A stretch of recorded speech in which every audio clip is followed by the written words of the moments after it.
چھوٹے مالک ایسا مت کریں، اگر کسی نے دیکھ لیا تو آپ کو کوئی کچھ نہیں کہے گا، لیکن میرے کردار پر انگلیاں اٹھائیں گے۔ وہ ایک لمحے کا بھی انتظار نہیں کریں گے۔ وہ گھبراتے ہوئے اپنی چادر کو مٹھیوں میں بھینچے پیچھے قدم اٹھا رہی تھی، یہاں تک کہ دیوار سے جا لگی۔ مقابل کھڑا شخص قدم با قدم چلتا ہوا اس کے قریب آ رہا تھا۔ اسے یوں گھبراتا ہوا دیکھ کر چہرے پر ایک دل فریب مسکراہٹ پھیل گئی۔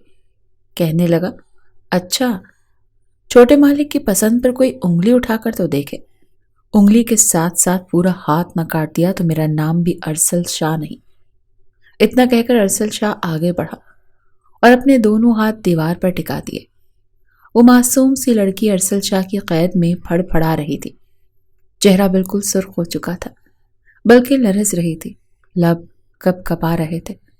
وہ کچھ کہنا چاہتی تھی لیکن اپنی سانسیں تک روک چکی تھی۔ آپ بار بار میرے ساتھ ایسا کرتے ہیں، آئندہ کے بعد میں آپ کے گھر نہیں آؤں گی۔ گھبراتے ہوئے اس نے یہ بات اپنے ناخن کو ریتتے ہوئے کہی تھی۔ دل تو اس کا بڑے زوروں سے دھڑک رہا تھا اور من ہی من میں اچھا بھی لگ رہا تھا۔ اچھا لگتا بھی کیوں نہ، ارسل شاہ جیسا مغرور اور وجیح شخصیت کا مالک لڑکا اس عام معصوم سی لڑکی کے پیچھے بالکل دیوانہ ہو چکا تھا۔ وہ مسکرا کر اپنے چہرے پر دونوں ہاتھ رکھ گئی۔ گھبرا بھی رہی تھی، جہاں ایک طرف یہ خوف تھا کہ کہیں وہ دونوں کو کوئی دیکھ نہ لے، وہیں دوسری جانب یہ خوف بھی ذہن میں گردش کر رہا تھا کہ ارسل شاہ اگر مزید اپنی حدود پھلانگے گا تو وہ کیا کرے گی۔ ارسل نے اسے شرماتے ہوئے دیکھ سرشاری سے اس کی نازک کلائیوں کو اپنے سخت ہاتھوں میں تھاما اور پھر اس کے ہاتھ کو چہرے سے ہٹا کر بڑے ہی پیار سے تھوڑی پر ہاتھ رکھتے ہوئے چہرے کو اوپر اٹھایا۔ اس کی پلکیں لرزی تھیں۔ ارسل نے مسکراتے ہوئے اپنا چہرہ اس کے قریب کرنا شروع کر دیا۔ ایک وقت ایسا بھی آیا جب ارسل کے لب تھے اور ردا کی پلکیں۔ ایک دم سے ارسل کو یوں اتنا قریب دیکھ کر ردا نے دونوں ہاتھ ارسل کے سینے پر رکھ کر اسے خود سے دور کیا۔ کہنے لگی، چھوٹے مالک آپ کیا کر رہے ہیں؟ پلیز ایسا مت کریں، کوئی آ جائے گا۔ گھبرائے ہوئے انداز میں اس کا چہرہ بالکل سرخ لال ہونے لگا۔ شرم سے تو وہ پہلے ہی اپنے دل پر قابو نہیں پا رہی تھی، مگر ارسل شاہ کہنے لگا کہ مزید کتنا صبر کروں، میں تو چاہتا ہوں کہ بس آج ہی اپنی امی سے بات کروں اور تمہیں اپنے گھر میں اپنی دلہن بنا کر لے آؤں۔ ارسل اس کی بے چینی کو دیکھ کر دور ہو چکا تھا۔ وہ جو بڑی بیگم کے کہنے پر اس کے کمرے میں صاف صفائی کرنے کے لیے آئی تھی، جلدی سے صاف صفائی والا کپڑا اٹھا کر فوراً فرنیچر صاف کرنے لگی۔ ارسل کو اسے یوں کام کرتا دیکھ کر بالکل بھی اچھا نہیں لگ رہا تھا۔ اس نے اس کے ہاتھ سے وہ کپڑا لے کر دور پھینکا اور کہنے لگا، بس بہت ہو گیا، میں تمہیں اس گھر میں اس لیے نہیں بلایا کہ تم میرے کام کرتی رہو، چھوڑو یہ سب کچھ۔ لیکن ایک گہری سانس خارج کر کے ردا کہنے لگی، چھوٹے مالک، نوکرانی ہوں، نوکرانی کی بیٹی ہوں، یہ کام نہیں کروں گی تو اور کیا کروں گی؟ آپ کی محبت نے بھلے ہی مجھے آپ کی نظروں میں ایک الگ ہی مقام اور مرتبہ دے رکھا ہے، لیکن اس شاہ حویلی میں باقی سب کی نظروں میں تو میں ایک کام کرنے والی کی لڑکی ہوں نا، یہ کام کرنے کے تو مجھے پیسے ملتے ہیں۔ ردا گہری سانس خارج کر کے یہ کہہ چکی تھی۔ بہت اندر تک کچھ ٹوٹا تھا۔ ایک دم سے محبت کے دیپ آنکھوں سے بجھے تھے۔ اس کی آنکھوں میں آنسو ٹمٹمانے لگے تھے۔ ارسل کے ماتھے پر بل پڑے۔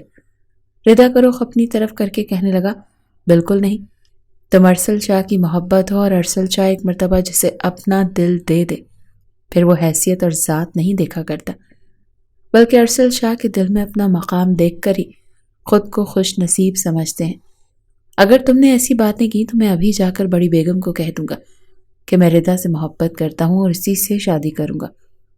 مگر ردا گھبراتے ہوئے کہنے لگی کہ نہیں نہیں، ایسا مت کیجیے گا، پہلے ہی بڑی بیگم بڑی مشکل سے خود کو سنبھال پائی ہیں، بڑے صاحب کی موت کے بعد تو وہ بالکل ٹوٹ کر رہ چکی ہیں، اب آپ انہیں مزید تکلیف مت دیں۔ لیکن ارسل کے ماتھے پر بل آ چکے تھے۔ منہ ہی منہ میں بڑبڑا کر کہنے لگا، بڑے صاحب کی محبت میں کوئی وہ گھل نہیں رہی، اصل ان کی پریشانی اور ڈپریشن جس وجہ سے ہے وہ بھی میں اچھے سے جانتا ہوں۔ ارسل بڑے غصے ہی سے ایسے بولا تھا، لیکن ردا اسے سمجھانے لگی کہ نہیں، آپ اپنی ماں کے بارے میں غلط نہ سوچیں، بری بات ہوتی ہے، وہ تو آپ کی ماں ہیں، انہیں بھی حق تھا کہ وہ اپنی زندگی نئے طریقے سے شروع کریں۔ لیکن ارسل ماتھے پر بل ڈال کر کہنے لگا، میں نے بھی تو اپنے ماں باپ کو کھویا تھا۔ رضا، یقین مانو، سگے ماں باپ جس قدر محبت اور اپنائیت کرتے ہیں کوئی دوسرا کبھی نہیں کر سکتا۔ میری ماں کو تو دوسرا شوہر مل گیا تھا، میرے ہی تایا سے شادی کر کے انہوں نے اپنا گھر بسا لیا، لیکن میرا کیا؟ تایا نے تو ہمیشہ ہی اپنی اولاد کو فوقیت دی تھی۔ پہلے جو کبھی مجھ سے محبت کر بھی لیتے تھے، شفقت بھرا ہاتھ رکھ بھی لیتے تھے، میری ماں سے شادی کرنے کے بعد تو وہ ایسے بدلے کہ واقعی تایا والا رشتہ تو دور، باپ بن کر بھی انہوں نے کبھی مجھ سے پیار نہیں کیا۔ خیر، اگر وہ اس جہان فانی سے کوچ کر کے جا چکے ہیں تو اللہ ان کے درجات بلند کرے، مگر میں اپنی امی جان کو اچھے سے جانتا ہوں، انہیں اس 70% جائیداد کا دکھ ہے جو وہ میرے نام کروانا چاہتی تھی، لیکن تایا جی وہ جائیداد اپنے سگے بیٹوں میں ہی بانٹ کر چلے گئے، اور میرے حصے میں وہ 30% آیا جو میرے سگے والد کا تھا۔ ارسل کو اس بات پر بھی کوئی ملال نہیں تھا، نہ ہی اسے جائیداد کی لالچ تھی، اس کے باپ کا جو حصہ تھا اسے مل چکا تھا، لیکن بڑی بیگم کو یہ بات بڑی دل کو لگی تھی کہ آخر مرتے مرتے ایسی ناانصافی بڑے صاحب کیوں کر گئے۔ بہرحال ردا نے بات کا موضوع بدلا، اسے ارسل شاہ کے کمرے میں کچھ زیادہ ہی دیر ہو چکی تھی، تبھی کمرے سے باہر نکلتی بڑی بیگم کی آواز گونجی، ردا، کہاں رہ گئی ہو؟ ابھی تک صاف صفائی نہیں ہوئی کیا؟ تمہیں حویلی کے اوپر والے حصے میں صاف صفائی کرنے کے لیے بھیج دو تو گھنٹوں لگا دیتی ہو۔ مجھے سمجھ نہیں آتا کون سا ایسا ضروری کام تمہیں اوپر یاد آ جاتا ہے جو نیچے اترنا ہی بھول جاتی ہو۔ ردا نے جیسے ہی بڑی بیگم کی یہ آواز سنی تو ہڑبڑا سی گئی، فوراً ارسل سے اپنا ہاتھ چھڑوا کر نیچے آنے لگی۔ ارسل نے بھی اسے منتیں کرتے ہوئے دیکھ کر ہاتھ چھوڑ دیا تھا۔ گھبراتے ہوئے ردا جیسے ہی نیچے اتری تو اس کے سر سے دوپٹہ اتر کر کاندھے پر آ چکا تھا۔ وہ بال جو کچھ دیر پہلے ارسل نے چٹیا کھول کر شانوں پر پھیلائے تھے، وہ بال وہ سمیٹنا تو بھول ہی چکی تھی۔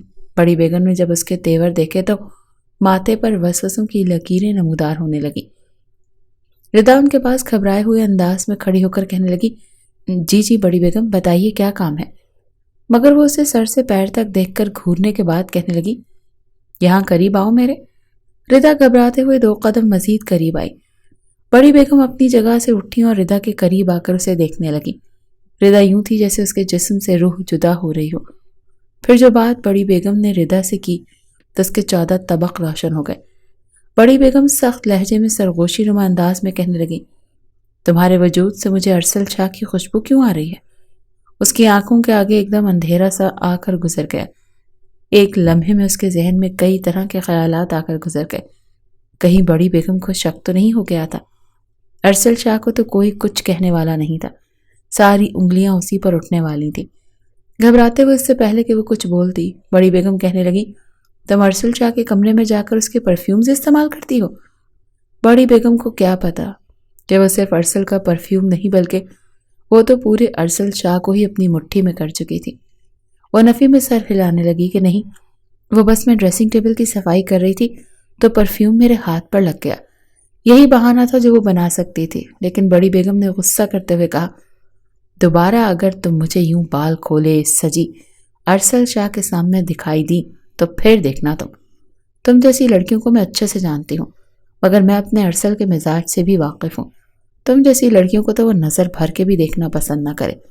تم جیسی لڑکیوں کو میں اچھے سے جانتی ہوں، دوبارہ اگر تمہارے بال کھلے نظر آئے یا سر سے ذرا سی چادر اتری ہوئی دکھائی دی تو پھر دیکھنا۔ ہڑبڑاتے ہوئے ردا فوراً گھر کی صفائی میں لگ گئی تھی، جبکہ ارسل اسے کام کرتے دیکھ کر اندر ہی اندر کرلانے لگا تھا۔ بہت کم ہی اس گھر میں ردا کام کے لیے آتی تھی۔ اس گھر میں ردا کی ماں بطور ملازمہ کام کیا کرتی تھی، لیکن پچھلے 2 دن سے رضیہ کی طبیعت کافی خراب تھی، اسی لیے مجبوراً زیادہ چھٹیاں نہ ہو جائیں، اس لیے ردا کو وہ اس گھر میں کام کاج کے لیے بھیج دیا کرتی تھی۔ اس روز جب ردا گھر گئی تو رضیہ بخار میں تپ رہی تھی۔ سب سے پہلے تو اپنی ماں کو کھانا دیا اور پھر ماں کے سرہانے بیٹھ کر سر دباتے ہوئے اپنی کتابیں کھول کر بیٹھ گئی۔ ردا کو پڑھنے کا بہت شوق تھا اور ردا کے مرحوم والد کی بھی یہی خواہش تھی کہ بیٹی پڑھ لکھ کر بڑی افسر بن جائے۔ شروع ہی سے ردا پڑھائی میں بہت لائق تھی، لیکن گھر میں غربتوں کے ڈیرے، پھر باپ کا چلے جانا اور اب ماں کی یہ بیماری جو دن بہ دن بڑھتی ہی چلی جا رہی تھی، ردا ان سب میں پڑھائی پر ٹھیک سے دھیان نہیں دے پا رہی تھی۔ ردا کو ارسل شاہ سے ملے ہوئے تقریباً کچھ ہی ماہ ہوئے تھے۔ پہلی نظر میں ہی ارسل شاہ کو جب ردا نے دیکھا تھا تو اس پر اپنا دل ہار بیٹھی تھی، لیکن اسے اندازہ نہیں تھا کہ ارسل شاہ بھی اس سے محبت کر بیٹھے گا۔ کہیں نہ کہیں اس کے دل میں ابھی تک یہ خیال تھا کہ ارسل شاہ جیسے امیر کبیر لڑکے کہیں وقت گزاری نہ کریں۔ اکثر اس نے ایسی کہانیاں سن رکھی تھیں اور دیکھ بھی رکھا تھا کہ یہ امیر کبیر لڑکے جب اپنے سے کمزاد لڑکیوں کو دیکھتے ہیں تو انہیں محبت کا جھانسا دے کر وقت گزاری کرتے ہیں، ان کے ساتھ راتیں گزارتے ہیں، اور پھر جب کوئی بڑی غلطی ہو جائے تو اس لڑکی کو چھوڑ دیتے ہیں، اور آخر میں شادی تو اپنے ہی خاندان کی لڑکی سے کرتے ہیں۔ انہیں تو بس ٹیشو پیپر کی طرح لڑکیوں کو استعمال کرنا آتا ہے۔ اور ارسل کی محبت کے آگے بے شک ردا ڈھیر ہو چکی تھی، لیکن اس کے لیے بالکل آنکھیں بند کر کے اندھا اعتبار کرنا بھی ممکن نہیں تھا۔ اس روز رضیہ کی طبیعت تو قدرے بہتر تھی۔ ردا کا ٹیسٹ بھی تھا، اسی لیے وہ اپنی اماں کے لیے کھانا وغیرہ بنا کر رکھ کر گئی اور خاص تاکید کر کے گئی کہ کسی کام کو ہاتھ مت لگانا، میں خود کر لوں گی۔ رضیہ اپنے بستر پر ہی لیٹی اپنی بیٹی کو اپنے پاس بلا کر اس کے ماتھے پر لب رکھ کے کہنے لگی، بیٹا میری تو سانسیں صرف تجھے دیکھ کر چل رہی ہیں، اگر میں جی رہی ہوں تو صرف اور صرف تیری وجہ سے، اگر مجھے کچھ ہو گیا تو تیرا کیا بنے گا؟ اپنی ماں کو دلاسا دیتے ہوئے وہ کالج تو جا چکی تھی، لیکن ابھی کالج گئے ہوئے 2 گھنٹے ہوئے تھے کہ اسے چھٹی کروانے کے لیے محل کی ایک عورت آ گئی اور کہنے لگی، تمہاری امی کی طبیعت بہت خراب ہے، جلدی چلو بیٹا، تمہاری امی تمہیں بلا رہی ہیں۔ ردا کے تو ہوش اڑ چکے تھے۔ جب وہ گھر پہنچی تو سامنے کا منظر دیکھ کر ردا کے ہوش اڑ گئے تھے۔ کفن میں لپٹی ہوئی رضیہ ہمیشہ ہمیشہ کے لیے سو چکی تھی۔ وہ اماں اماں چلاتی جا کر اپنی ماں کے ساتھ لگ گئی، رو رو کر کہنے لگی کہ اماں کیا ہو گیا تمہیں؟ تم مجھے چھوڑ کر نہیں جا سکتی، میں مر جاؤں گی۔ میں کچھ دیر کے لیے تو گھر سے گئی تھی، اماں پلیز آنکھیں کھول دو۔ رو رو کر وہ اپنی ماں کو جگا رہی تھی، جبکہ اسے روتا دیکھ کر باقی کی خواتین بھی اپنی آنکھوں میں آنے والے آنسو نہ روک سکیں۔ شاہ حویلی میں بھی یہ بات پھیل چکی تھی کہ پچھلے 15 سال سے اس گھر میں کام کرنے والی رضیہ خاتون وفات پا چکی ہیں۔ جس پر ارسل کے کانوں میں یہ بات پہنچی تو وہ پریشان ہو چکا تھا، بار بار یہی سوچ رہا تھا اور بے چین ہونے لگا کہ پتہ نہیں اس کے دل پر کیا گزری ہوگی۔ وہ جلدی سے اپنے کمرے سے باہر نکلا اور امی سے کہنے لگا، امی آپ ابھی تک ایسے کیوں بیٹھی ہیں؟ آپ کو جانا نہیں ہے؟ رضیہ خاتون کی وفات ہو چکی ہے، ہماری کئی سال انہوں نے خدمت کی ہے۔ لیکن ایک بیزار سی نظر اپنے بیٹے پر ڈالنے کے بعد کہنے لگی، تم کب سے نوکروں میں اتنی دلچسپی لینے لگے ہو؟ ارسل شاہ تم اپنا معیار اپنا مقام بھولتے جا رہے ہو، تم شاہ خاندان سے ہو، ارسل شاہ نام ہے تمہارا، کیوں اپنی شخصیت بگاڑتے جا رہے ہو؟ ارسل کو سمجھ نہ آئی کہ اس نے غلط کیا کہا ہے، لیکن بڑی بیگم کہنے لگی، وہ نوکر ہے، اگر سالوں خدمت بھی کی ہے تو کوئی بڑی بات نہیں ہے، وہ کام کرنے والی ہے نا۔ اب اگر جوتا ہمارے پیر میں رہ کر ہماری دھول مٹی کنکر پتھروں سے بچائے تو اس کا یہ مطلب تو نہیں ہوتا کہ ہم ان جوتوں کے گھس جانے پر احسان مندی کا اظہار کرتے ہوئے جوتے اٹھا کر سر پر تاج بنا کر پہن لیں، تو وہ بھی ایک نوکر ہی ہے نا۔ اپنی ماں کے منہ سے یہ بات سن کر ارسل شاہ کو بہت برا لگا تھا، ورنہ ایک زمانہ تھا جب وہ خود بھی ایسے سوچتا تھا، لیکن جب سے ردا ارسل شاہ کی زندگی میں آئی تھی وہ کافی بدل گیا تھا۔ غریبوں کے لیے اپنے دل میں احساس خود بخود ہی جنم لے چکا تھا۔ اپنی ماں کی بات سن کر ارسل شاہ شاید پہلی مرتبہ ہی اپنی ماں کے سامنے لب کاٹتے ہوئے کہنے لگا کہ کچھ خدا کا خوف کر لیں آپ، پتہ نہیں کہاں کہاں سے مثالیں ڈھونڈ ڈھونڈ کر لاتی ہیں، اگر آپ کو نہیں جانا تو نہ جائیں، لیکن میں ضرور جاؤں گا۔ ارسل شاہ اپنی گاڑی نکالتا کچھ ہی دیر میں ردا کے گھر پہنچ چکا تھا۔ وہ پھوٹ پھوٹ کر رو رہی تھی، رو رو کر آنکھیں سوج چکی تھی۔ سارے انتظامات ارسل شاہ نے دیکھے تھے ان لوگوں میں، اس کا تو بس نہیں چل رہا تھا کہ وہ جا کر اپنی ردا کو اپنے سینے سے لگا لے۔ اس وقت ارسل شاہ کی اسے بہت ضرورت تھی، لیکن ان کے درمیان کوئی جائز رشتہ نہیں تھا۔ جنازے کے ساتھ ارسل شاہ خود گیا تھا اور منو مٹی تلے رضیہ خاتون کو دفنا دیا گیا تھا۔ ردا رو رو کر ہلکان ہو چکی تھی۔ 1 سال کے اندر اندر پہلے تو اس نے اپنے باپ کو کھویا تھا اور پھر ماں بھی۔ کچھ رشتہ دار وہ تھے جو انہیں غریب سمجھ کر انہیں منہ تک نہیں لگاتے تھے۔ ردا کے ماموں جنہوں نے کئی سالوں سے اسے پوچھا نہیں تھا، جب بہن کے مرنے کی خبر پہنچی تو نہ جانے انہیں کیسے وقت مل گیا کہ اپنی بہن کی آخری دیدار پر وہ اپنی بیوی اور لڑکے کے ساتھ چلے آئے، اور عین موقع پر پہنچے تھے۔ تب تک رضیہ کو قبر میں اتار دیا گیا تھا۔ قبر میں ہی منہ سے کفن ہٹا کر دیدار کروا دیا گیا اور فاتح پڑھ کر گھر چلے آئے۔ رضا کو جب روتے ہوئے دیکھا تو جھوٹے منہ ہی سہی ماموں اور مومانی نے آگے بڑھ کر دھاڑے مارتے ہوئے رو کر رضا کو اپنے سینے سے لگایا، مگر رضا کے دل میں ان کے لیے ذرا برابر بھی جذبات موجود نہیں تھے۔ صرف ایک رسمی ملاقات تھی جو وہ ان سے کر رہی تھی۔ رضا کے ماموں کا بیٹا فاخر بار بار چور نظروں سے رضا کو دیکھ رہا تھا، جو روتے ہوئے بھی اپنا سرخ اور گلابی رنگ لیے فاخر کی نیت کو بھانپ چکی تھی۔ اس وقت گھر میں کچھ خواتین رشتہ دار آس پڑوس کی موجود تھیں، جو اب دھیرے دھیرے رضا کو صبر کی تلقین کر کے جانے لگیں۔ تبھی ارسل اس گھر میں داخل ہوا تھا۔ رضا اپنے ماموں کے سینے سے لگی ابھی بھی رو رہی تھی۔ جب ارسل نے فاخر کو اس سے عجیب للچائی ہوئی نظروں سے گھورتے دیکھا تو ارسل مٹھیاں بھینچ کر آگے بڑھا، اور رضا کے ماموں اور ان کا بیٹا عزت و احترام میں کھڑے ہو چکے تھے۔ کچھ دیر بعد بات چیت ہوئی اور پھر رضا کے ماموں نے صاف الفاظ میں کہہ دیا کہ ارسل شاہ صاحب، ہمارے تو ایسے حالات نہیں کہ ہم اس بچی کا خرچہ اٹھا سکیں۔ میرا اپنا کاروبار بڑا ہی مندہ چل رہا ہے، ورنہ میری تو یہی خواہش ہے کہ میں اپنی بھانجی کو اپنے ساتھ شہر لے جاؤں۔ اگلے ہی پل فاخر اپنے باپ کی بات سن کر کہنے لگا، ارے ابا، حالات کو کیا ہے؟ اس نے کون سا 10 لوگوں کا کھانا کھا جانا ہے؟ اب ہم اسے یہاں پر اکیلا بھی تو نہیں چھوڑ سکتے نا۔ میرا مطلب ہے کہ یہ ہماری عزت ہے، ہم اسے اپنی عزت بنا کر اپنے گھر لے جائیں گے۔ جس انداز میں فاخر بول رہا تھا، ارسل شاہ کے ماتھے پر بل پڑ گئے۔ کہنے لگا، نہیں، آپ سب کو کچھ بھی کرنے کی ضرورت نہیں۔ دراصل مرحومہ نے پہلے ہی رضا کی ذمہ داری مجھے سونپ دی تھی، یہ ہمارے گھر میں محفوظ طریقے سے رہے گی۔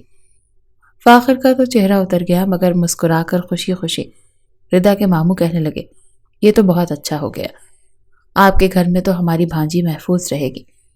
ہم تو کہتے ہیں آپ ابھی ہی رضا کو اپنے ساتھ اپنے گھر لے جائیں، اور ہم آج رات 12 بجے کی ٹرین سے واپس اپنے گھر چلے جاتے ہیں۔ ارسل شاہ تو یہی چاہتا تھا۔ فاخر باتوں ہی باتوں میں اپنے باپ سے بہت بار کہتا رہا کہ مجھے آپ کی بہن کی بیٹی پسند آ چکی ہے، میں اسے اپنے ساتھ لے کر جانا چاہتا ہوں، اس سے شادی کرنا چاہتا ہوں۔ مگر وہ اسے جھڑک کر کہنے لگے کہ رضا کے پاس تمہیں کیا ملے گا؟ بس چمڑی ہی سفید ہے، اور کیا ہے؟ میں تمہاری شادی تو شہر میں کسی امیر لڑکی سے کرواؤں گا، جہیز کے نام پر کچھ نہ کچھ تو لے کر آئے گی۔ کیا ساری زندگی لکڑ کی دکان پر بیٹھ کر سودا سلفی بیچتا رہے گا؟ ایسی لڑکی کو پٹاؤ جو بعد میں واقعی تمہارے خرچ بھی اٹھا سکے۔ اسی روز رضا کے ماموں، مومانی اور بیٹا واپس جا چکے تھے، جبکہ ارسل شاہ اور رضا گھر میں اکیلے رہ گئے تھے۔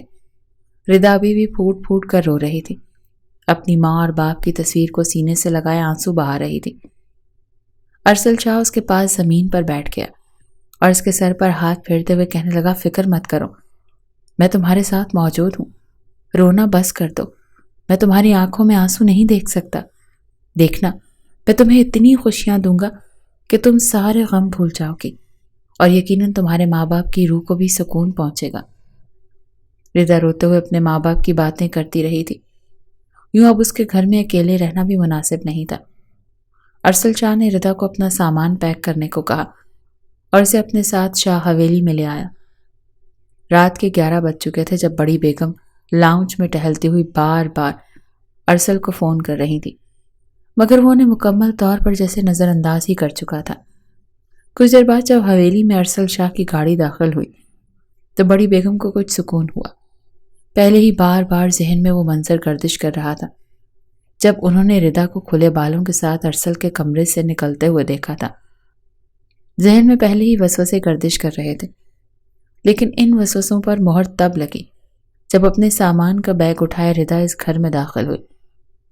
ارسل شاہ اس کے ساتھ ساتھ تھا اور وہ اس کے کاندھے کے پیچھے چلتی ہوئی بڑے حق کے ساتھ اس گھر میں داخل ہوئی تھی۔ بڑی بیگم نے قہر آلود نظروں سے ارسل کو دیکھا، لیکن ارسل رضا کو کہنے لگا، جاؤ گیسٹ روم میں جا کر اپنا سامان رکھ لو۔ بڑی بیگم کے ماتھے پر تو بل گہرے ہونے لگے، کہنے لگی کہ کیوں؟ گیسٹ روم میں کیوں؟ یہ کوئی گیسٹ روم میں رہے گی؟ اب تم نوکروں کے ساتھ اس قدر ہمدردی کرنے لگے کہ انہیں اپنے گھر میں مہمان خانے میں ٹھہرانے لگو گے؟ رضا کہنے لگی، بڑی بیگم آپ مجھے جہاں کہیں گی میں وہاں رہ لوں گی۔ اس نے اشاروں میں ارسل کو چپ رہنے کا کہہ دیا تھا۔ بڑی بیگم کہنے لگی، اب تم نے فیصلہ کر ہی لیا ہے کہ اس لڑکی کو اس گھر میں رکھنا ہے تو گیسٹ روم میں نہیں بلکہ اسٹور روم میں لے کر جاؤ۔ شاباش، وہی ٹھکانہ ہے تمہارا۔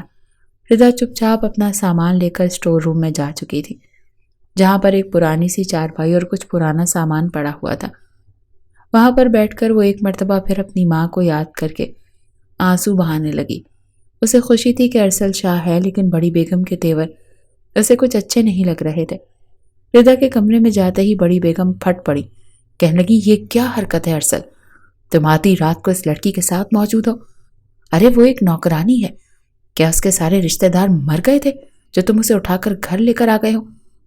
ارسل سانس خارج کر کے اپنی ماں کو دیکھ کر کہنے لگا کہ اماں، میں صرف ایک بھلائی کی ہے، آپ کیوں مجھے مجبور کر رہی ہیں کہ میں آپ کے ساتھ بدتمیزی کروں؟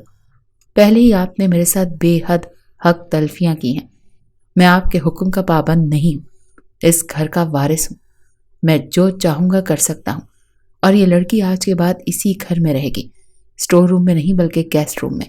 اس کی ذمہ داری آج سے میری ہے، یہ پڑھائی بھی کرے گی، اپنے پیروں پر کھڑی بھی ہوگی، اور میں اسے خود مختار لڑکی بناؤں گا، یہ نوکرانی نہیں ہے یہاں کی۔ ارسل شاہ کو اتنا بولتا دیکھ بڑی بیگم کے تو ہوش ہی فنا ہو چکے تھے۔ ایک نوکرانی کی خاطر ان کا بیٹا ان کے ساتھ اس طرح سے کلام بھی کیسے کر سکتا ہے؟ ذہن میں کئی طرح کے اندیشے جنم لینے لگے، لیکن فی الحال وہ کچھ بولی نہیں۔ ارسل شاہ نے ملازموں کو بلایا اور گیسٹ روم میں ردا کا سارا سامان رکھوا دیا۔ ردا ہاتھ جوڑ کر ارسل شاہ سے کہنے لگی کہ بس کر دیں، آپ جانتے ہیں نا کہ اس بھری دنیا میں میرا آپ کے سوا اور کوئی نہیں رہا۔ بڑی بیگم مجھے جیسے اس گھر میں رکھیں گی میں رہنے کو تیار ہوں، لیکن میری وجہ سے اپنی ماں کے ساتھ اپنا رویہ خراب نہ کریں، میں نہیں چاہتی کہ میرا یہ آخری سہارا بھی ختم ہو جائے۔ ارسل اسے پوری طرح سے یقین دلا چکا تھا کہ تمہیں یہاں سے کسی طرح کی کوئی دقت نہیں ہوگی، بہت جلد میں تمہیں اپنی بیوی کے روپ میں قبول کر لوں گا۔ ردا اس دن کے بعد سے گیسٹ روم میں رہنے لگی۔ بڑی بیگم تو بالکل ہی خاموش ہو چکی تھی، ایسی خاموشی پوری شاہ حویلی پر طاری تھی جیسے طوفان سے پہلے کی خاموشی ہو۔ چند دن تو اس بات کو ہضم کرنے کی بھرپور کوشش کرتی رہی، لیکن ایک شام آئینے کے سامنے کھڑی ہو کر خود کو دیکھا۔ ماضی کسی فلم کی طرح ان کی نظروں کے سامنے چلنے لگا۔ سب سے پہلے تو وہ شاہ حویلی میں چھوٹی بہو بن کر آئی تھی۔ چھوٹی بہو کے طور پر ان کے خوب ناز نخرے اٹھائے گئے، لیکن نہ جانے کس کی کالی نظر لگ گئی کہ شاہ حویلی کا چھوٹا بیٹا اس جہان فانی سے کوچ کر گیا، اور جوانی میں ہی بیوگی کا داغ بڑی بیگم کے ماتھے کا جھومر بن کر رہ گیا۔ کچھ عرصے تک وہ لوگوں کے تانے تشنے سہتی رہیں، اور پھر اللہ بخشے مرحوم ساس کو، جس نے بڑی بیگم کو اپنے بڑے بیٹے کی بیوی بنا دیا۔ بڑے صاحب تو پہلے ہی اپنی بیوی کو طلاق دے چکے تھے، بڑے ہی سخت مزاج تھے، 2 ہی بیٹے تھے ان کے، دونوں ہی انہیں جان سے پیارے تھے۔ اماں کے کہنے پر بڑے صاحب نے ارسل شاہ کی ماں سے شادی تو کر لی، لیکن کبھی بھی انہیں بیوی کا وہ مقام نہ دے پائے جس کی وہ حقدار تھی، نہ ہی ارسل شاہ کو اپنے باپ کی محبت مل پائی تھی۔ بہرحال شروع سے لے کر اب صبر کرتی بڑی بیگم نے ایک نظر خود کو آئینے میں دیکھا۔ آج سب کچھ تھا ان کے پاس، سوتیلی اولاد تو ویسے ہی زندگیوں سے نکل چکی تھی، لیکن آج جب ارسل شاہ بھی ایک نوکرانی کے پیچھے دیوانہ ہوتا دکھائی دیا تو بڑی بیگم کو اپنے سارے پرانے زخم تازہ ہوتے ہوئے دکھائی دینے لگے۔ ردا کچھ روز تو سوگ میں رہی، لیکن پھر معمول پر لوٹتے ہوئے اس نے اپنی پڑھائی بھی جاری رکھی۔ ردا ڈاکٹر بننا چاہتی تھی۔ ایک شام جب ارسل گھر آیا تو کافی پرسکون تھا، کام کی طرف سے بھی اسے کوئی خاص پریشانی نہیں تھی، اسی لیے سوچ چکا تھا کہ آج بہانے سے وہ ردا کو ڈیرے پر لے جائے گا اور پھر وہ دونوں اکیلے اچھا وقت گزاریں گے۔ گھر میں تو بڑی بیگم کے سامنے وہ ردا سے بات بھی نہیں کر سکتا تھا۔ ارسل شاہ جب گھر آیا اور ردا نے بتایا کہ بڑی بیگم تو اپنے کمرے میں آرام کر رہی ہیں، تو موقع کا فائدہ اٹھاتے ہوئے ارسل شاہ نے ردا کا ہاتھ پکڑا اور اپنے ساتھ گاڑی کی طرف لے آیا۔ ردا انکار کرنے لگی کہ بڑی بیگم ناراض ہوں گی، لیکن وہ بغیر اس کی سنے اسے گاڑی میں بٹھا کر لے جا چکا تھا۔ بلائی منزل سے بڑی بیگم یہ سارے منظر آنکھوں سے دیکھ رہی تھی۔ ارسل خوش تھا، مسکراتے ہوئے ردا کا ہاتھ پکڑ کر اپنے لب اس کے ہاتھوں پر رکھتے ہوئے کہنے لگا کہ بس بھی کر دو ڈرنا، آخر کو ہونے والی بیوی ہو تم، ارسل شاہ کے دل کی اکیلی وارث ہو، میں تمہارے ساتھ اکیلے میں کچھ وقت بتانا چاہتا ہوں۔ ردا بھی مدتوں بعد ارسل کا ساتھ اور اس کی محبت پا کر پرسکون ہو چکی تھی۔ دونوں کتنی ہی دیر گھومتے پھرتے رہے باغ میں، اپنے ہاتھوں سے پھل توڑ کر ارسل اسے دیتا رہا، اور وہ گھنٹوں باتیں کرتے مغرب کے وقت گھر لوٹے۔ بڑی بیگم لاؤنج میں ہی موجود تھی، لیکن وہ اکیلی نہیں تھی، ان کے ساتھ ان کی بہن بھی بیٹھی تھی۔ جیسے ہی ارسل شاہ گھر میں داخل ہوا تو فوری بڑی بیگم کی بہن اٹھی اور اپنے بھانجے کو اپنے سینے سے لگا لیا۔ ارے ماشاءاللہ ارسل، تم تو بھول ہی گئے کہ تمہاری کوئی خالہ بھی ہے، بھول کر بھی ہمارے گھر کا رخ نہیں کیا۔ وہ مسکرا کر ارسل شاہ کو سینے سے لگا چکی تھی، جبکہ ردا کے لیے تو جیسے ایک محاذ کھل چکا تھا۔ خالہ نے پیچھے کھڑی ردا کو دیکھا تو ماتھے پر بل ڈال کر بڑی بیگم کو پلٹ کر کہنے لگی، ارے آپا، یہ لڑکی کون ہے؟ مسکرا کر بڑی بیگم اپنی نشست سے اٹھی اور کہنے لگی، ہماری نوکرانی کی بیٹی ہے، جانتی ہو رضیہ خاتون کو؟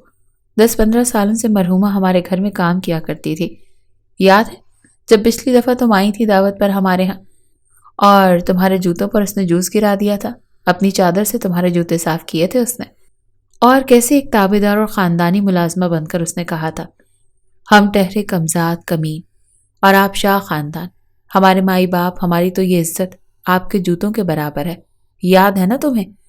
اپنی چادر دکھا دکھا کر وہ تمہارے جوتے صاف کرتی رہی تھی تاکہ تم غصہ نہ کرو، اور تم نے اس پر 10 کھا کر 50 روپے اس کے ہاتھ پر رکھے تھے۔ جس قدر تلخ لہجے میں بڑی بیگم نے یہ الفاظ ردا کو دیکھ کر چبا چبا کر ادا کیے تھے، ردا کا سر تو شرم سے جھک چکا تھا، وہی ارسل شاہ کے ماتھے پر بھی بل پڑے تھے، جبکہ خالہ کی تو ہنسی چھوٹی تھی، کہنے لگی، ہاں ہاں یاد ہے بھائی، اتنی اچھی تفصیل سے تم سمجھاؤ گی تو کیوں یاد نہیں آئے گا؟ اچھا تو یہ اس کی بیٹی ہے، چلو اس گھر میں مفت کی نوکرانی تو مل گئی۔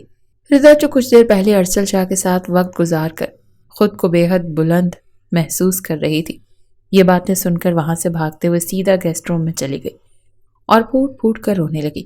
ارسل شاہ نے غصے سے اپنی ماں کی طرف دیکھا تھا، لیکن اس کو پوری طرح نظر انداز کرتی ارسل شاہ کی ماں اسے اپنے پاس بٹھا گئی، کہنے لگی، ارے نیلوفر کہاں ہو تم؟ ارسل آ گیا، جانتے ہو نیلوفر پچھلے گھنٹے سے بار بار تمہارا پوچھ رہی ہے، تمہارے ہی کمرے میں بیٹھی ہے۔ ارے بھائی نیلوفر آ گیا ہے۔ ارسل شاہ جیسے ہی نیلوفر نے سنا تو چہرے پر مسکراہٹ پھیل گئی تھی۔ اس وقت ارسل کے بیڈ پر بیٹھی وہ دیوار پر لگی ارسل کے اسٹائل سے تصویر کو دیکھ کر نہ جانے کتنے خواب سجا چکی تھی۔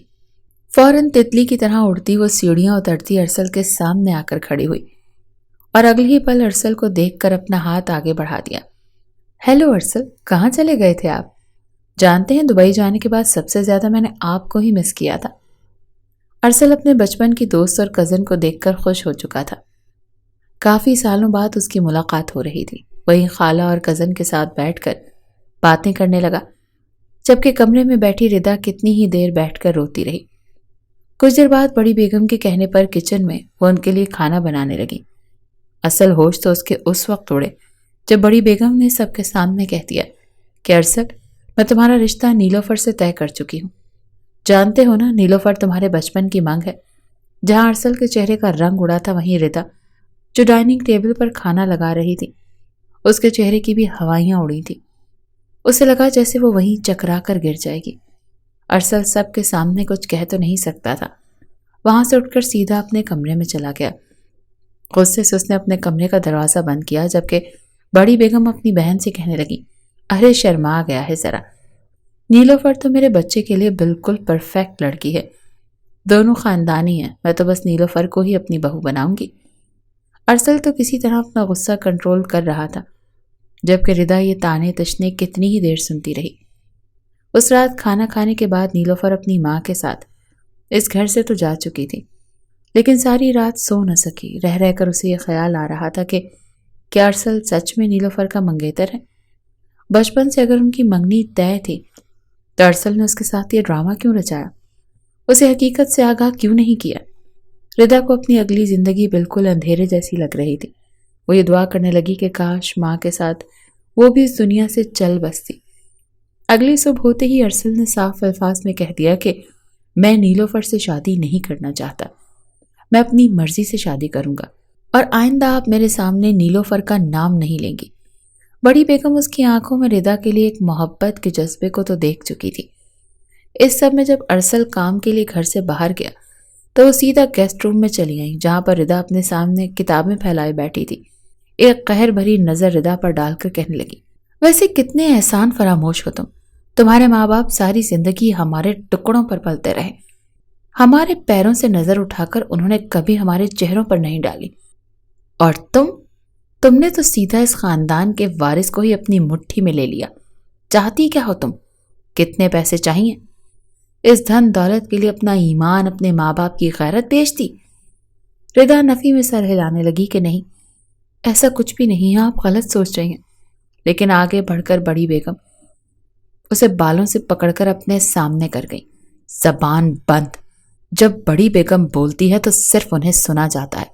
خبردار جو تم کچھ بھی بولی تو کب سے میں تمہارے یہ لچھن دیکھ رہی ہوں۔ اگر مزید تم یہاں رہی تو میرے بیٹے کو مزید میرے خلاف بھڑکا دو گی۔ میں اب تمہیں یہاں پر رہنے نہیں دے سکتی۔ 5 منٹ کا وقت ہے، اپنا سامان اٹھاؤ اور دفع ہو جاؤ اس گھر سے۔ ارسل کے آنے سے پہلے اس گھر میں چلتی بنو۔ اگر تم نے میرے بیٹی کی زندگی میں شامل رہ کر کسی بھی طرح کا مزید ڈرامے بازیاں کرنے کی کوشش کی تو تمہارے لیے اچھا نہیں ہوگا۔ تمہارے ماں باپ کو ایسے ذلیل و خوار کرواؤں گی کہ وہ قبر میں بھی تڑپ کر رہ جائیں گے۔ بڑی بیگم کے منہ سے یہ الفاظ سن کر ردا کانپ چکی تھی۔ کہنے لگی نہیں، میں اس گھر سے چلی جاؤں گی، لیکن میرے ماں باپ کو گالی مت دیجیے۔ میرے ماں باپ معصوم ہیں، شریف ہیں، ساری زندگی آپ کے وفادار رہے ہیں، اور میں بھی آپ سب کی وفادار ہی تھی، لیکن شاید میرا یہاں سے چلے جانا ہی مناسب ہے۔ نہ جانے کتنی ہی دھمکیاں دے کر بڑی بیگم نے اسے سامان اٹھوایا اور گھر سے نکال دیا۔ ایک آخری نظر اس عالی شان حویلی پر ڈالنے کے بعد ردا اس گھر سے جا چکی تھی۔ سمجھ نہیں آ رہی تھی کہ کہاں جائے۔ اپنے گھر جاتی تو وہاں بھی ارسل پہنچ جاتا۔ وہ یوں ہی اپنا سامان اٹھائے سڑک پر چلنے لگی۔ ہاتھ میں پیسے بھی نہیں تھے جو کہیں رہنے کا انتظام ہو جاتا۔ بھوکی پیاسی چلتی چلتی وہ ایک درخت کے نیچے رکی اور آسمان کی طرف دیکھ کر ایک گہری سانس خارج کر گئی کہ تبھی درخت کی دوسری طرف سے 2 لڑکے ردا کے سامنے وارد ہو گئے۔ شکل سے ہی اوباش اور لفنگے لگ رہے تھے۔ ردا کو دیکھ کر چہرے پر کمینگی ابھری اور ساتھ مسکراہٹ سجا کر کہنے لگے، ارے واہ، آج تو شکار چلتا ہوا ہمارے پاس آ چکا ہے۔ ان دونوں کو دیکھا تو گھبرا گئی، فوراً اپنی چادر کو اپنے گرد لپیٹ کر سامان اٹھا کر وہاں سے جانے لگی، لیکن دونوں ہی لڑکے اس کا راستہ روک چکے تھے۔ کہنے لگے، ارے ارے، مدتوں بعد ایسا شکار ہاتھ لگا ہے، ایسے تھوڑی نہ جانے دیں گے۔ شاباش، چپ چاپ اپنا یہ تتلی جیسا رنگ برنگا وجود ہمارے حوالے کر دو، ورنہ خود کو ہی اذیتیں پہنچاؤ گی۔ وہ جس طرح اپنے لبوں پر زبان پھیر کر یہ بات کر رہے تھے، ردا کے تو پورے وجود میں سنسنی کی لہر دوڑ گئی تھی۔ کیا پہلے کم مصیبتیں اور تکلیفیں وہ جھیل رہی تھی جو اب یہ دونوں بھی آ چکے تھے؟ وہ روتے ہوئے دونوں ہاتھ جوڑ کر کہنے لگی کہ خدا کا واسطہ ہے، تم لوگوں کو جانے دو، مجھے میرے ساتھ کچھ بھی غلط کرنے کی کوشش مت کرنا۔ میں تو پہلے ہی قسمت کی ستائی ہوئی ہوں، مجھے باعزت طریقے سے جانے دو۔ اتنا کہہ کر ابھی ردا آگے بڑھی تھی کہ ایک لڑکے نے اس کا بازو پکڑ کر اسے اپنی جانب کھینچ لیا۔ چیخنے چلانے لگی۔ اس کا سارا سامان جو اس بیگ میں پڑا تھا، انہوں نے بیگ کو نوچ کر کھول دیا اور اس کے سارے کپڑے زمین پر بکھر چکے تھے۔ وہ اسے پکڑ کر درخت کی اوٹ میں لے جانے لگے کہ تبھی وہاں پر گاڑی کی ہیڈ لائٹس آن ہوئی تھی۔ دونوں لڑکوں کی آنکھیں جھلملا گئیں جبکہ ردا روتے ہوئے اپنے آپ کو چھپانے لگی۔ گاڑی کی ہیڈ لائٹس یوں ہی آن ہوئی تھی۔ وہ لڑکے سمجھ ہی نہ پائے، گالی دے کر کہنے لگے کہ کون ہے جو ایسی بے غیرتی کر رہا ہے، بند کرو یہ لائٹ۔ تبھی گاڑی سے ارسل شاہ نکلا تھا۔ غصے سے بھر کر اس نے دونوں لڑکوں کو مارنا شروع کر دیا، مار مار کر ان دونوں کو ادمرا کر دیا۔ وہ یہ دیکھ ہی نہیں پایا تھا کہ یہ لڑکی آخر کون ہے۔ وہ تو انسانیت کے ناطے ان درندوں سے ایک لڑکی کی عزت بچانے کے لیے آیا تھا، لیکن جب اس روتی ہوئی لڑکی پر نظر پڑی تو ارسل کو لگا جیسے اس کے جسم میں جان ہی باقی نہیں رہی ہو۔ ردا کو اپنے سامنے دیکھ کر وہ فوراً اسے اپنے باہوں میں بھر چکا تھا۔ ردا کو بھی اس وقت سوائے ارسل کے اور کوئی محافظ دکھائی نہ دیا۔ وہ ارسل کی باہوں میں پھوٹ پھوٹ کر روتے ہوئے کہنے لگی، ارسل دیکھے نا یہ کیا ہو گیا، آپ کی ماں نے مجھے گھر سے نکال دیا۔ میں کہتی تھی نا مجھے اتنے اونچے خواب مت دکھائیں، یہ محبت، یہ جذبات بس خوابوں کی حد تک ہی اچھے لگتے ہیں۔ ہوں تو میں ایک نوکرانی کی بیٹی، اور دیکھیے میں کس نوبت کو پہنچ چکی ہوں۔ آپ کی امی نے مجھے گھر سے نکال دیا، وہ آپ کی شادی نیلوفر سے کروانا چاہتی ہے نا، لیکن اب میرا کیا؟ میں تو آپ کے سہارے آپ کا ہاتھ تھام کر یہاں تک پہنچی ہوں، مجھے کیوں رسوا کر دیا گیا ہے؟ وہ روتے ہوئے یہ سب کچھ بول رہی تھی اور ارسل اپنے ساتھ بھیجے ایک فیصلہ کر چکا تھا۔ ردا کا ہاتھ پکڑ کر اٹھا اور کہنے لگا، بس رونا بند کرو، میں نے کہا تھا نا تمہاری آنکھوں میں ایک بھی آنسو نہیں آئے گا، چلو شاباش میرے ساتھ چلو۔ اتنا کہہ کر ارسل نے اس کا ہاتھ پکڑا اور اپنی گاڑی میں بٹھا دیا۔ وہ بار بار پوچھ رہی تھی کہ مجھے کہاں لے کر جا رہے ہیں ارسل، ہم کہاں جا رہے ہیں، لیکن ارسل اسے لے کر سیدھا مسجد میں آیا۔ کہنے لگا میں تمہارے ساتھ نکاح کرنے والا ہوں۔ رضا کو لگا جیسے اس نے کچھ غلط سنا ہے۔ وہ نفی میں سر ہلانے لگی، ڈرپوک تھی، بڑی بیگم سے خوف کھاتی تھی۔ کہنے لگی نہیں ارسل، ابھی تو بڑی بیگم کو شک تھا تو انہوں نے میرے ساتھ یہ سلوک کیا، اگر میں آپ کی بیوی بن گئی تو نہ جانے وہ مجھے کن کن اذیتوں سے گزاریں گی۔ لیکن اسے یقین دلاتا امام صاحب کے پاس لے آیا۔ اب ان کے سامنے ہی گواہان کی موجودگی میں ارسل اور رضا کا نکاح کر دیا گیا۔ رضا کے ہاتھ کانپ رہے تھے جب اس نے نکاح نامے پر سائن کیا تھا۔ ارسل تو اس کی محبت تھی، اس نے بہت سے خواب دیکھ رکھے تھے، لیکن کبھی سوچا نہیں تھا کہ اس کا ارسل کا نکاح یوں ہوگا۔ ارسل سے نکاح کے بعد اسے اندر تک اطمینان ضرور ہو چکا تھا کہ ارسل کی محبت جھوٹی نہیں ہے۔ اب ارسل کچھ بھی کر جائے، لڑ جائے گا، لیکن نہ ہی کسی دوسری عورت کو اپنی زندگی میں شامل کرے گا اور نہ ہی بڑی بیگم اب ارسل پر اپنی مرضی چلا پائیں گی۔ نکاح کے بعد ارسل نے بڑے پیار سے محرم بنا کر رضا کو اپنے سینے سے لگایا تھا۔ وہ دونوں اس وقت گاڑی میں بیٹھے تھے۔ کہنے لگا فکر مت کرو، میں نے تم سے سچی محبت کی اور میں اپنی آخری سانس تک اسے نبھاؤں گا۔ اب تم میرے ساتھ گھر چلو گے اور ہم اپنے نکاح کا بڑی بیگم کو بتائیں گے۔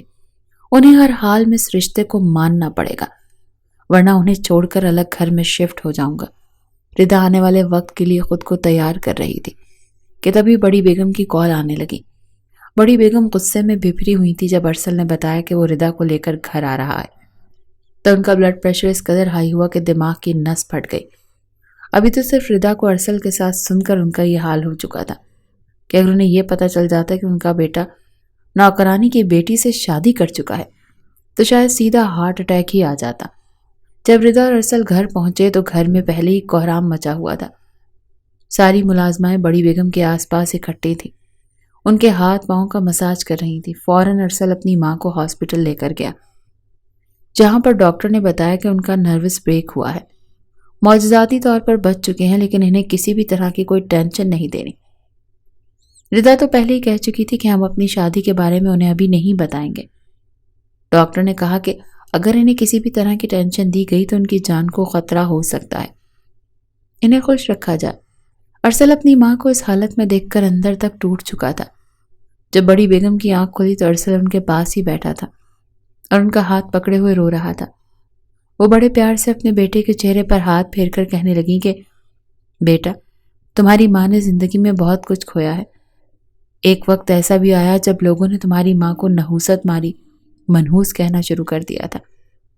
تمہاری ماں خود کا قتل تک کرنے والی تھی، لیکن پھر تمہاری ماں کی گود میں تم آئے۔ جانتے ہو، تمہیں پا کر مجھے لگا تھا جیسے پوری کائنات میرے قدموں میں آ چکی ہے۔ تم میرے بیٹے ہو نا، میری ہر بات مانو گے نا؟ جس بات میں پگھل کر ارسل اپنی ماں کا ہاتھ پکڑ کر کہنے لگا، امی آپ جو بھی کہیں گی، آپ کا ہر حکم سر آنکھوں پر، میں نہیں مانوں گا تو آخر کون مانے گا؟ بس آپ جلدی سے ٹھیک ہو جائے، گھر چلے، آپ کا بیٹا آپ کے سامنے ہمیشہ اپنا سر جھکا کر رہے گا۔ کچھ دنوں کے بعد بڑی بیگم ڈسچارج ہو کر گھر تو آ چکی تھی۔ گھر میں رضا کو دیکھا تو چہرے پر ایک فاتحانہ مسکراہٹ تھی۔ اسی روز کہہ دیا کہ بس بیٹا، میں اسی ہفتے تمہاری شادی نیلوفر سے کروانا چاہتی ہوں۔ تم اور نیلوفر ایک ہو جاؤ، میں مرنے سے پہلے تم دونوں کی خوشیاں دیکھنا چاہتی ہوں، اپنے پوتے پوتیوں کو اپنی گود میں کھلانا چاہتی ہوں۔ ارسل نہ چاہتے ہوئے بھی کہہ چکا تھا کہ ٹھیک ہے امی، آپ جیسا کہیں گی ویسا ہی ہوگا۔ عین اسی پل رضا سوپ لے کر کمرے میں داخل ہو رہی تھی۔ اس کے ہاتھ کپ کپا رہے تھے، قدموں میں ایسے لگ رہا تھا جیسے کسی نے بیڑیاں پہنا رکھی ہوں۔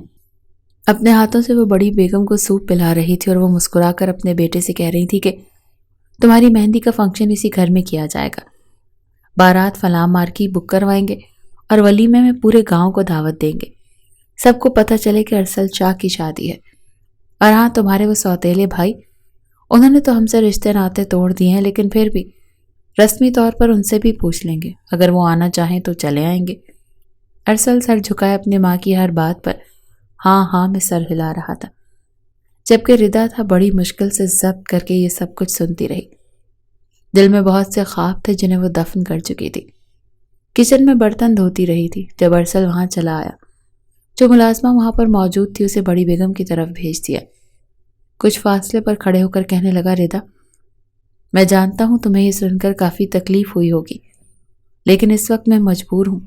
اگر میں امی کی بات نہ مانوں تو انہیں تکلیف ہوگی، وہ ہرٹ ہو جائیں گی۔ بدلے میں ردا بڑی مشکل سے ضبط کر کے کہنے لگی، نہیں، بھلا میں کیوں برا مانوں گی؟ میں تو پہلے سے ہی ان سب کے لیے تیار تھی، جانتی تھی کہ بڑی بیگم آپ کی شادی اپنے خاندان میں ہی کروائیں گی۔ میں تو ہمیشہ سے ہی خود کو یہ کہتی ہوئی آئی ہوں کہ میں ایک کمزاد غریب ماں کی بیٹی ہوں۔ اگر آپ کے ساتھ کوئی رشتہ قائم کر بھی لیتی ہوں تو ایک روز یوں ہی مجھے میری اوقات یاد دلائی جائے گی، اور آپ چاہ کر بھی کچھ نہیں کر پائیں گے شاہ صاحب۔ ایک پل میں وہ ارسل سے دوبارہ شاہ صاحب تک آ چکی تھی۔ ویورز، کیسی لگی یہ سٹوری؟ کیا لگتا ہے ارسل بڑی بیگم کی بات مان کر نیلوفر سے شادی کر لے گا، یا ردا کو اپنا کر توڑ دے گا بڑی بیگم کا مان؟ اگلی قسط رومانٹک ہونی چاہیے یا ایموشنل؟ رائے ضرور دیجیے گا۔